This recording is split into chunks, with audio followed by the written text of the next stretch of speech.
Welcome back to episode number 14 of the Hitters Meeting here on at Braves Hip Coil. I am Ryan. I am joined with Coach Ken Anderson as per usual. Ken, how the heck are you doing today, buddy? I'm a little tired. Long week for me at work. But the Braves also kind of tired me out this weekend. They struggled at the plate, which we did say in the hip coil before that this was going to be one of those series that the guys coming in didn't look so much, but we know they have good stuff, and their best pitcher pitched today and pitched lights out. So looking forward to getting a day off, getting the guys some rest, and get ready for Boston. Yeah, we're going to do a little review for the picks to click. I'm never picking Ronald Acuna Jr. again. He was 0 for 11 with 4 strikeouts in game two. So, yeah, that was real fun for me. Michael Harris the second, not much better. He was 2 for 12 for you, Ken. So we both kind of crapped the bed a little bit on, but I don't really think there was a pick to click this series. If I'm being honest with you, offensively, maybe Trump, but Yeah. um, just some offensive notes for this past series against the Nationals. Ronald was 0 for, like I said, with the golden sombrero in game two. Olson 1 for 14. Ozzie 3 for 12. Harris 2 for 12. Austin Riley was 5 for 10.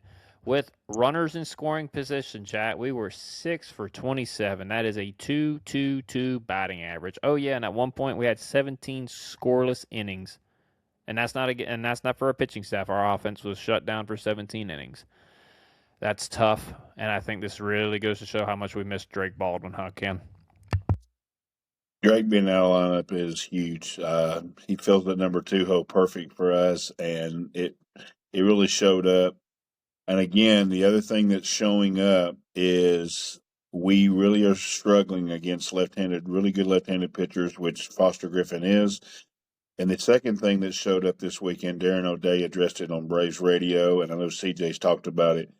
We're going to have to be a better hitting team at the curveball, which is, we talked before this started. It's fascinating that we're not. We should be, but for some reason it's given us, and it's a copycat league, so I expect Boston to come with the same kind of game plan. So hopefully a day off will clear our head, get on the plane, and go to Boston and fix that hole we have in our team.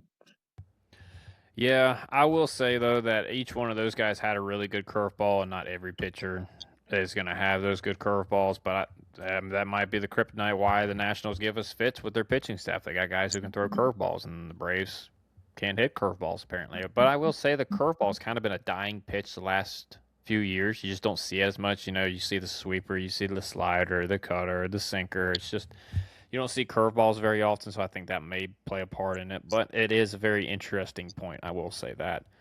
But we're off to Boston starting on Tuesday. Happy Memorial Day to everybody. I hope everybody has a nice Monday off. Except for you, Ken. I apologize that you're working Memorial Day. But game one, we come across an old foe in Ranger Suarez. Ken, what you got on him? He's one of my favorite lefty pitchers in the league. I was one that advocated if we needed to go get him. I didn't mind. I don't mind passing on him as well because the money was kind of high. But Ranger's one of those gritty pitchers. He's not going to overpower you. His fastball's decent, but he has really good off speed, and he's just a bulldog. He is the bigger the moment, the better he pitches. So he got out of the gate slow this year with them. He was injured, and so a lot of stuff. But I'm looking forward to throwing Tuesday. He's one of my favorite pitchers to throw. He works the ball on all four quadrants, and we've already talked about that on the hip call, what that means. So you got to be ready to hit in any pitch in any count too, because he'll throw backwards as well. So this will be a nice little test, especially coming off a long scoreless streak like we had against the Nationals. Yeah, this is probably the worst time we could see Ranger Suarez, if I'm being completely honest with you, man. Ranger's got a deep repertoire. He's got a sinker, cutter, changeup, curveball, four seam, and a slider, but he's only thrown like two sliders all year, so you can kind of go ahead and eliminate that. I wouldn't worry about that. for lefties, he is going to come at you heavily with a sinker, and he's going to come inside with it. So, I mean, and it's 47% of what you're going to see. So, almost 50% now with one pitch is kind of crazy. So, there's a hint at your game plan, lefties. Right-handed hitters, they get an even mix of every single pitch. He splits the fastball usage evenly between the four seam, the cutter, and the sinker, while also deploying an even mix of the off-speed pitches as well. So, lefties, your approach is going to be hunt the sinker. He is going to try to bust you inside with the sinker at a 47% clip, so you may as well hunt it. You want the sinker to start around the belly button to high thigh and on the outside corner to the middle part of the plate. This window will keep the sinker in the zone. He is primarily going to throw the curveball below the zone in order to get weak contact, or as a swing and miss pitch.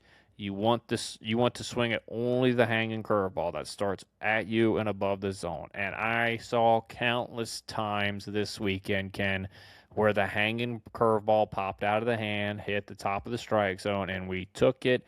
But then the one that started right at the low thigh that fell into the dirt before it even reached home plate, we were swinging at. So there's your key, Atlanta Braves. Swing at the one that starts high, not the one that starts low.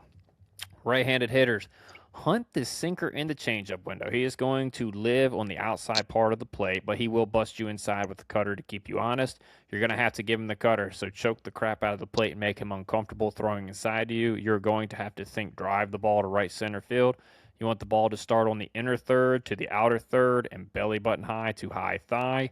This will keep you on the fastball, the changeup, and the sinker while being able to lay off the cutter inside and the curveball below the zone. And that's going to keep the curveball also in your hitter window, because the only one that you should be swinging at is the one that starts above the zone and that starts in the left-handed batter's box.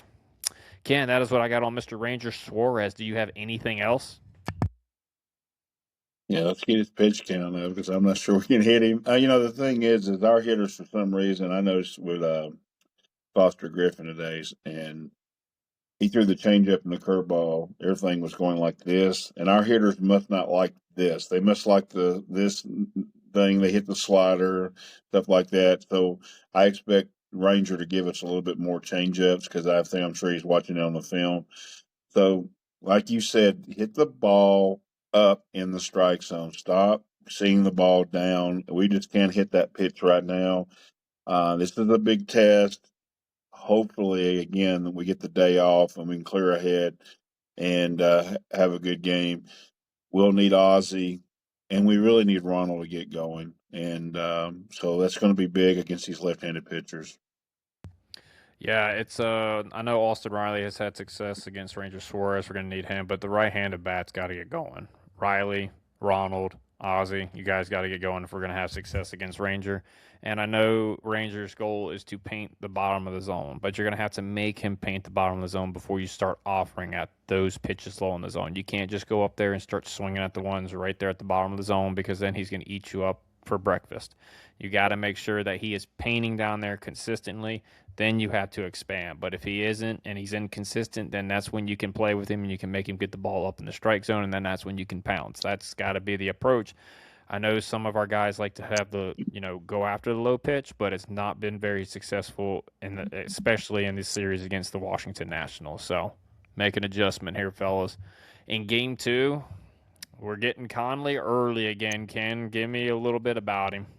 He's very tough. I like him, and we already seen one time he's going to come at you, and he's very difficult. I mean, he's got good velocity. He's better velocity than Ranger. He has a good pitch mix. And the fact of the matter is here comes another lefty. And for some reason, we're drawing this tough stretch against these pitchers. And the thing that's kind of people don't pick up on is Eli has kind of reverse splits. He hits right-handers better than left-handers. So we can't really put a lineup much together like we probably wanted to. The Murphy injury does hurt us. We talked about him before. You got to drive the ball middle backside against him and try to draw the ball the opposite way. And to do that, you got to get him up as well. No doubt about it. We have definitely seen Conley early, and he was, I think, the one who gave us the most fits, although Peyton also did throw the piss out of the ball last time against us, too. So review of his pitch mix, just in case if y'all forgot. He's got a four-seamer that averages 93 to 94, but it can top out near 97. He's got a changeup that is considered his best secondary pitch. He's got a sinker. Oh, there's the curveball, slider, and sweeper.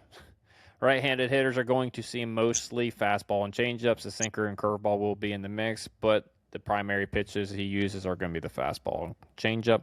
Lefties are primarily going to see the sinker and sweeper with an occasional fastball, curve, and change thrown in there. So right-handed hitters, you got to hunt the fastball and changeup window. He's going to throw the fastball in, and it will be more. Oh, he's not going to throw the fastball in much. It's going to be more middle away, and it's going to be up at the top of the zone. You want the pitch to start around the belly button to high thigh. From inner third to outer third, anything that starts below the high thigh, take it until you get to two strikes. He wants you to expand the bottom of the zone so he can throw the changeup below it. Make him paint the bottom of the zone consistently before you expand. If you haven't caught on to the theme against these lefties with good changeups, they try to pound the bottom of the zone to get you to expand with their changeup and curveball. Make sure they paint down there before you do offer at it down there. Left-handed hitters, he is going to try to tunnel the sinker and sweeper on the outside part of the plate. So the sinker will start outside corner a little off and run back over the plate, while the sweeper will continue to break off the plate. Hunt the sinker on the outside corner. You want the ball to start at the belt to high thigh and start on the outside corner to middle part of the plate. The only spin that you want to swing at should start at you and at belt high. Anything that starts middle or farther from you and starts breaking away, take it, because it's going to be a ball. The only sweeper you want to swing at again is the one that starts at you and above the strike zone. That's going to be the hanger, and that's the one that you can do some serious damage on. The one that starts middle and starts breaking away from you, just take it. There's no sense in swinging at it. That is what I go on, Mr. Connor. Ken, you got anything else? Or early, excuse me. Yeah. Conley early is a very difficult ride, and we've already seen it. It's a really good point. Like you said, we just got to get the ball up on him. We got to drive the ball the opposite way on him. All right. Now, the Red Sox have not announced their Game 3 starter for this series, but I have, unless he's hurt, Peyton Toll, or Tolley, I think is how you pronounce his name. He pitched after Conley early last time, so I'm assuming that's who we're going to face in Game 3. I don't have any inside sources. I'm just going based off what we have last time. But if something switched, I'm sorry, but they haven't released anything, and we're doing this on Sunday night, so we don't really know right now. So we're just taking a shot in the dark here, Ken. Mr. Peyton Tolley, what you got on the big left-hander? He's the toughest of the three. With his stuff. I mean, he throws hard, and he's very difficult. And he's one like Ranger, can hit all four quadrants of the zone, but he does it with more better arsenal than Ranger, and we know how good Ranger is. Here's the one thing that needs to be thrown out about the last two we talked about. Well, even all three, but the last two for sure. We saw them 2 weeks ago. They both pitched very well against us.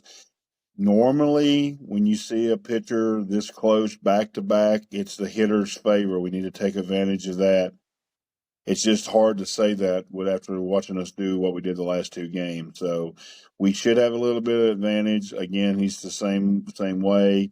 See the ball out of hand, hunt the fastball, and let's try to drive it the opposite field and just stay off everything from thigh down because it's really going to break on you. The big left-hander likes to throw gas, and he gave us absolute all that we could handle last time that we saw him, and we get to face him yet again. The big left-hander has a four-seamer that touches 96 to 98. He's got the sinker, 95 to 96. He's got a cutter, he's got a curveball, and he's got a changeup. Right-handed hitters are primarily going to see four-seamers with sinkers mixed in with an equal split of cutters and curveballs, with every once in a while he'll throw a changeup. Left-handed hitters are going to see an even split between the sinkers and four-seamers, with cutters being the out/weak contact pitch. He tries to paint the cutter down and away to the left-handed hitters.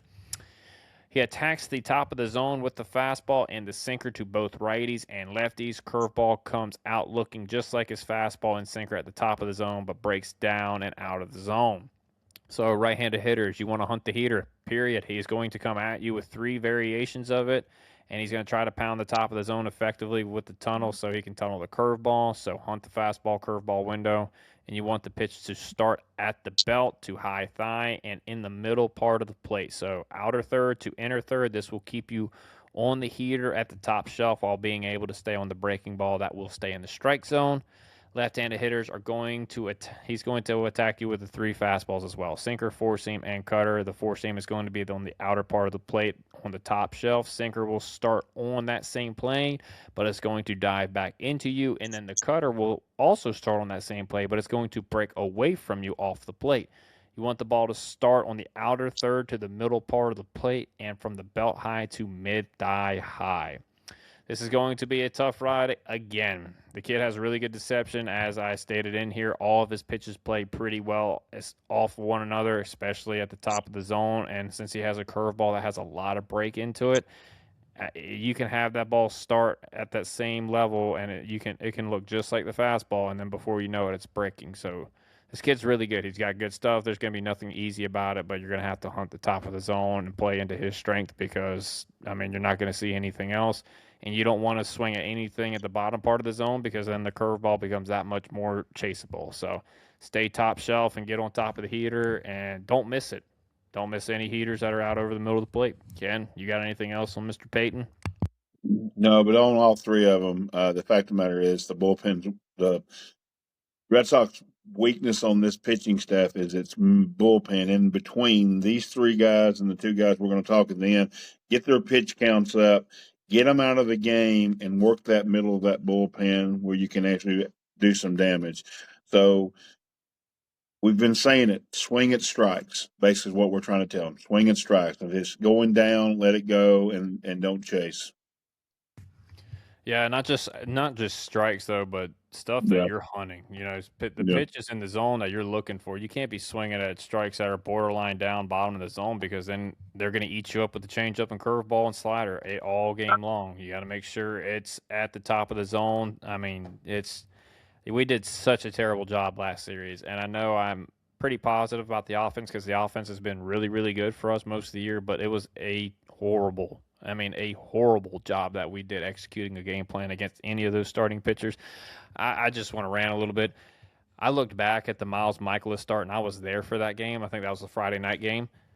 And we missed so many pitches that were just right down the middle and like high thigh, bell tie. We just missed so many of them, but then we chased the curveball that was in the dirt. It just blew me away that this team was so good in Miami, had such a good game plan and executed everything, and then bam, we come back against a weaker pitching staff and we just look like fools. So just a little disappointing from those guys, but we're moving on to the bullpen. We got Garrett Whitlock as the number one, the second reliever in the bullpen to Aroldis Chapman. So we're going to start with Garrett. Ken, talk to me about him a little bit. Their bullpen, their last two guys are like our two guys. If you need to, Garrett can close for them. He normally can pitch the eighth. Aroldis is going to pitch the ninth. Garrett is a tremendous pitcher. He's one of my favorite pitchers in baseball. He throws hard. He has a really good off speed, and what I think Garrett does better than almost anybody is he can see when you're guessing, and when you're guessing, you're going to get, as you're seeing the Orioles here, he's just going to eat you up. So to me, just stay on the fastball and adjust accordingly.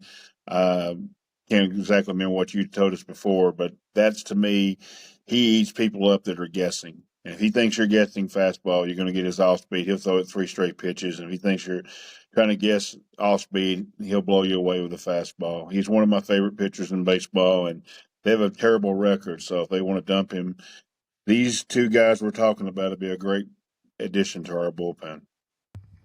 I would love Garrett Whitlock. I'm just going to say it. He is really fun to watch pitch, and he's been really, really good for quite some time now. So, here's the repertoire of Mr. Garrett Whitlock. He's got three pitches. He's got a sinker, he's got a slider, and he's got a changeup, and all three pitches are really good. The righties are going to see an even split between the sinker and slider, while lefties are going to see an even split between the sinker and changeup. So the right-handers Hunt the sinker. Sinker is going to have great movement and can start on the outside corner and run to the inner third. So you want the ball to start a little off of the plate or on the outside corner around the belly button to mid thigh. You want to see the ball coming back to you. If it breaks away, take it. The only slider you should be swinging at is the one that starts at you and towards the middle of the plate and starts belt high. Anything that pops out of the hand at you and above the zone, that's the one that you want to swing at. If it starts in the zone and it's not running back to you, it's going to be a ball because it's going to be a changeup that's going to go below the zone. It's going to be the slider that goes below the zone. So if it doesn't start breaking back towards you, just take it until you get to 2 strikes. Left-handers, hunt the sinker and changeup window. You want the ball to start at the belt to high thigh and in off of the plate to the middle of the plate. Anything that starts outer third or farther, auto take it. Pretty simple. The sinker and changeup are going to look like the same pitch, but as long as you keep it, you want the ball starting up in the zone. You're going to keep it in the strike zone, and you're going to have to think backside. You're going to have to start. You're going to have to really think about driving that ball to left center field. All right. You got anything else on Mr. Whitlock, Ken? No, like you said, he's fun to watch.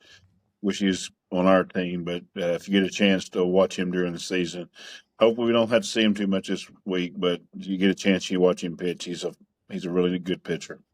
Hope we don't have to face either of these two guys too much this week because the next guy is not even any easier. We get Aroldis Chapman. Ken, what you got on Mr. Chapman? As we discussed before, his velocity's down a little bit, but he's still one of the hardest throwers in baseball. So that's how hard he used to throw.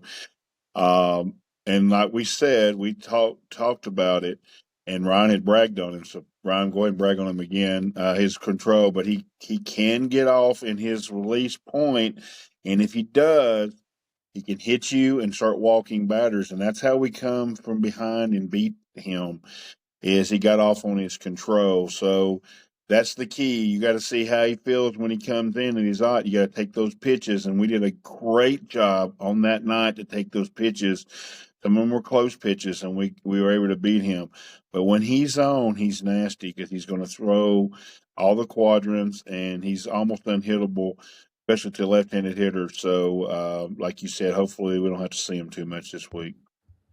Yeah, he's really good. He's got a sinker, a four seam, a slider, and a split. Again, he can still touch 100 miles an hour with his four seam and his sinker. So he throws gas, and he's got a slider and a split off of that. That just makes it really unfair for hitters, but it's baseball. So right-handed hitters, you're going to see an even split between the fastball and sinker, as well as an even split between the off-speed pitches, the slider and changeup. Lefties are going to see an even split as well between the four seam and sinker, but they only are going to see sliders as their secondary pitch. So right-handed hitters hunt the fastball in the sinker window. He is going to be that's going to be most of your pitches. So get the ball to start inner third to the outer third part of the plate and around the belt to high thigh. Get a fastball out over the plate and don't miss it. Spit on any spin unless it pops out of the hand. You don't want to swing at any sliders into the dirt. You don't want to look like the fool. You want to see the ball that starts. The only spin that you want to see is the one that starts above the zone and on the outer part of the plate. So don't chase anything into the dirt. Hunt the fastball, get it, and don't miss it. Lefties, same as the right-handed hitters. Hunt the ball belt high to high thigh and starting on the outside corner to the middle part of the plate. That's where you're going to get your fastballs and your sinkers because then he's going to throw the slider off that plane to try to get you chase it off of the plate. So again, get your fastball and don't miss it. And we did, and again, just like Ken said, he can be wild, so make sure that we keep him inside the strike zone. There's no need to make it anything any harder against this guy because it's already hard enough. So keep him in the strike zone, get a fastball, and do not miss it. Ken, do you have anything else on Aroldis Chapman? Yeah, I'd like to get him at the trade deadline. I agree with you. I would like to get both of their back end guys at the trade deadline, but somehow the American League is so bad that they're still in the playoff race. Yeah. My God. Especially, we do need a left-handed guy. We'll talk about on the regular podcast. Our young left-hander has thrown the ball well since coming off the IL, but it's always nice to have a third, and I think he would fit great in our team. And to be honest with you, give you another guy who could actually close at the back end of the game. So I think Aroldis Chapman will be a high commodity because I do not see this Red Sox team really getting back in it this year. And if you're the Red Sox, I cannot see how that you wouldn't want to trade those two guys with probably how much demand you're going to get for both of them, and you could probably get a good bit in return for them. So I would expect them to be for sale at the deadline. I don't see the Red Sox going anywhere. I also think Wilson Contreras will be on the block too. Yep, I do too. But that's enough of the baseball talk. We got to get to our series predictions. Ken, what do you got us going in this series? I think it's going to be 1 out of 3. I think we're in one of these little stretches. Hopefully, the day off will help. I don't like us facing 3 left-handers, and I've said this all year. It's the reason why I'm going to make Aaron really happy here. I think Byron Buxton would be a perfect fit for us, and he would clean all that up immediately. And so I'm just going to go 1 out of 3. That way I can feel good if we take 2 out of 3. As far as my pick to click, I'm going to go ahead and do it since you won't do it. I'm going to take Ronnie. Hopefully he'll get out of it. And I know it's a shot in the dark, but a lot of times Ronnie will have a miserable series like he just did. And for some reason, a day off with the kids and stuff, he gets him rejuvenated. He's a good father. We all know that. He loves his kids. And so maybe some playtime on Memorial Day. Ronnie will get going in Boston and he'll have a good series because I didn't really like anybody else in the lineup. So I decided to take a shot in the dark with Ronnie. But I say we're going to lose our next series, and I will be just as disappointed as the rest of you Braves country. But I think we're in one of these weird stretches right now, and I can see the Red Sox taking 2 out of 3 because I do not like facing 3 left-handers. Yeah, Ken, I didn't want to say it, so I'm glad you said it, but I'm agreeing with you. I don't think we win the series. I think we win 1 out of 3. Their lefties are good, man. I mean, Rangers always giving us fits. You're facing Peyton, who might be one of the top young left-handed arms in the game, and then oh yeah, Conley Early is also really good as well. He gave us fits last time too. So I just the the pathway to winning these series is very, very narrow, and you can't make many mistakes. And we have been making a lot of mistakes offensively here lately. Ronald, I think, needs to move out of the leadoff spot if he's going to go 0 for 11 with 5 strikeouts in a series. I know a lot of you guys are going to be like, no, that's terrible. That's a terrible idea. I'm like, well, when your guy's not getting on base, he hasn't been great at all at any point of this season. I think it's time to consider it. Just like everybody was bashing Austin Riley to get out of the middle of the order, Walt Weiss did that, and it picked up a little bit for Riley. I think he needs to get out of the leadoff spot. I know everybody's like, well, who are you going to put there? At least a guy who can grind out at bats, and Mauricio Dubon. I think he would play well at the number 1 spot right now.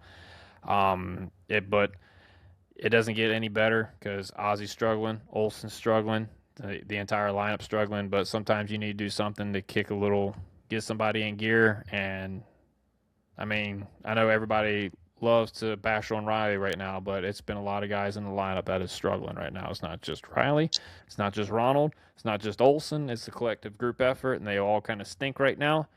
So, but I think right now Ronald needs to get out of the leadoff spot. Ken, what you think? That's why I don't know where they go. I don't really like anybody. It's tough. I will say this here, just because we think we're not trying to get way ahead here. I think that all our L's will cure a little bit when we go to Cincinnati. They have a really good pitching staff. That's not why, but that ballpark we usually hit well in, and in June is we get 1, 2, 3, 4, 5 days off in June. We only have to play like 25 or 24 to 30 days, so that's going to help us too. So I expect the offense to get going. Again, I just do not like us against left-handed pitchers right now, especially dominant left-handed pitchers. And whatever. I do think that Walt will tinker with that. But the key is whether we bat Ronald first, second, third, fourth, fifth, whatever. He just needs to get going. That's it. We'll play so much better ball when Ronnie gets going. So let's hope he gets going this week in Boston. Hopefully everybody gets going. Hopefully they all just make us look like fools and they win 3 games in a row, and then we can all just laugh Love it. about it. That would be Yeah. great. But that is all for this series preview on Braves Hip Cool. What you got? I at My least pick stepped to click. out. I at least stepped Oh, out and took a shot. I'm stepping out. You know who I'm taking. big, thick Austin Riley. All right, that worked. Everybody wants to shit on Austin Riley, but he went 5 for 10 this series and had 2 multi-hit games. Just saying. Let's go. All right. He gets to face 3 lefties, so I'll take big, thick Austin Riley. We are out of here, chat. We will see you on the next series preview. Peace. You know what, boys? You guys are going to be world champions for the rest of your life.